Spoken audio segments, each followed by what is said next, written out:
also has a relatively new conical burr grinder, part of the Barista Brain series. I already did a review of the Barista Brain coffee maker earlier, and now that this is the accompanying grinder. They work great in conjunction because the doser on this thing is actually really convenient. You have the option to choose between a cup setting or a gram setting or an espresso setting. So let me just show you what this all means. Basically, there is an integrated scale at the bottom. So down here you have your scale, and you can remove this little tray here, and you can see that it's pretty sensitive. When you first get the grinder, you're going to need to tare it. So you see that it says 1 gram. It might say 45 grams, whatever the brew basket weighs, it might show. So in order to tare the scale, which it looks like it's magically done all of a sudden, you would hold down on the center button here, and once it gets past 3, 2, 1, and it's tared. Same thing for the cup setting. If, say, I wanted to choose 5 cups of coffee, I could do so. I believe that they define a cup as about 8 grams of coffee. And you can also adjust your dose. So if, say, you choose 4 cups, you brew what is 4 cups on your coffee maker. So say you're using the Barista Brain there in the background, you pour 4 cups of water into the reservoir, and it turns out that your coffee is too weak. You can adjust the strength for your next brew by moving this little thing here.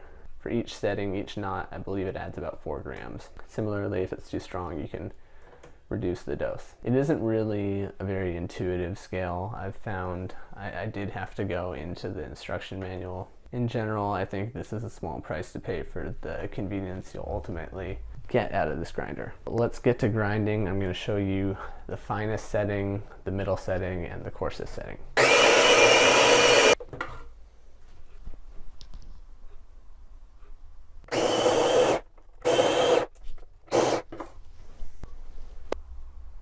Okay, so you may have already seen Seattle Coffee Gear's review of this grinder and the different settings. I'm just going to show you close up in case you didn't get a good enough look, but this is the fine setting. And yes, it does get pretty fine, but I can confirm what Seattle Coffee Gear said. It basically was just short of fine enough for my MyPressy twist, which makes quote-unquote real espresso. So in other words, it uses a bottomless portafilter. If you're trying to make espresso with a bottomless portafilter, then this grinder won't be good enough, unfortunately. If you have no idea what bottomless portafilter means, then you're probably set and you have a pressurized portafilter on your machine, which this will be good enough for. And there's a look at the medium setting. So this is where I think the OXO Barista Brain shines. It's pretty consistent, and I think given the convenience, this is a great electric burr grinder for people who are making drip coffee. Last but not least is French press grind.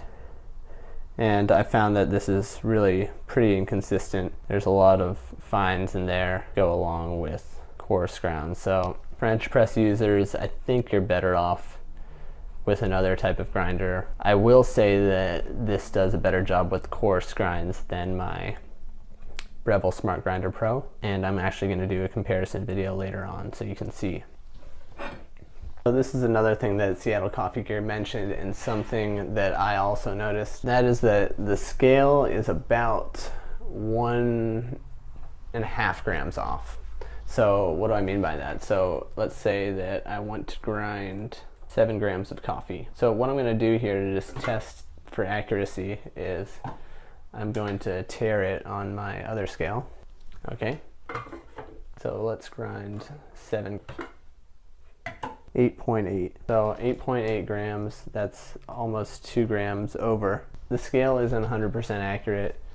If you actually want 7 grams, you should probably choose 6. You know, when you're making drip coffee, in my opinion, 1 gram isn't going to make as big of a difference as it would for, say, espresso. One cool thing about this burr grinder that isn't necessarily unique, because a lot of burr grinders do it these days, but you can unlock the hopper by just pressing down this lever and turning, and it actually holds most of your beans. It will have some remaining beans that are already past the hopper, but this valve closes once the hopper's been removed. That's good if you tend to store a lot of coffee in your hopper. So overall, I think this is a pretty nice grinder.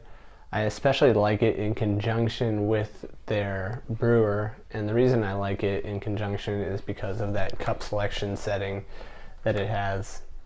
And I think it's really cool that you can just, select your number of cups and then put it in your filter basket, and then put in the respective amount of water in the reservoir. Makes it really simple for dosing. Having said that, the dosing isn't that accurate. As I showed, it's about 1.5 grams to 2 grams off. You need to account for that. For people that don't want an extra scale, I think this is a good option. It's certainly a lot cheaper than any comparable grinders, and I say comparable meaning a grinder with a built-in scale. Popular one would be like the Baratza Preciso, I believe.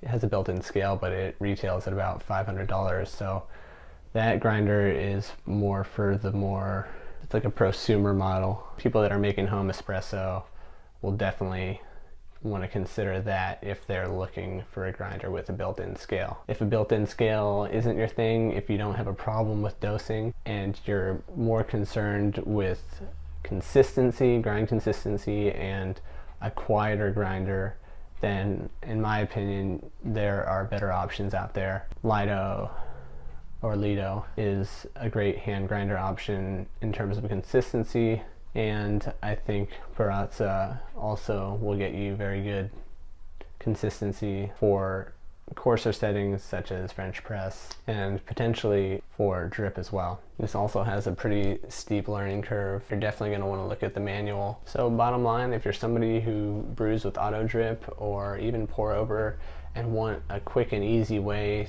to dose, then this is a great option for sure. It will save you some time and extra equipment, so you don't have to get a scale in addition. If you're doing pour over though, you will need a scale anyway to measure your water, so this is really only best suited for somebody who's using an auto drip machine, in my opinion. French press, I think that the grind is a little bit too inconsistent. And then for espresso, if you use a pressurized portafilter, this is actually a good option in my opinion, because like I said already, dosing is going to be pretty easy, quick and painless. So again, auto drip and pressurized portafilter, this is a good option for sure. Any of the other stuff, so if you're brewing with French press, as I said, or if you're making real espresso with a bottomless portafilter, or even if you're brewing with a moka pot or a siphon or pour over, then I would look elsewhere, potentially at a hand grinder like the Lido or Baratza, and potentially a Breville Smart Grinder Pro, which I'm going to do a head-to-head with in my next video. Please feel free to leave me any questions in the comments below. If you found this review helpful, please subscribe, share, thumbs up. Thank you.